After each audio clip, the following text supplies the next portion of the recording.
نبی کریم صلی اللہ علیہ وآلہ وسلم نے فرمایا کہ قیامت اس وقت تک نہ آئے گی جب تک علم دین نہ اٹھ جائے گا، اور زلزلوں کی کثرت نہ ہو جائے گی، اور زمانہ جلدی جلدی نہ گزرے گا، اور فتنے فساد پھوٹ پڑیں گے، اور حرج کی کثرت ہو جائے گی۔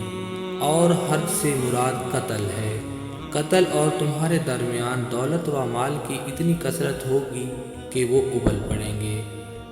صحیح بخاری حدیث نمبر 1036۔ حضور نے فرمایا، اللہ اس شخص کے چہرے کو تر و تازہ رکھے جس نے میرے سے کوئی حدیث سنی، پھر جیسے سنی ویسے اسے آگے پہنچا دیا۔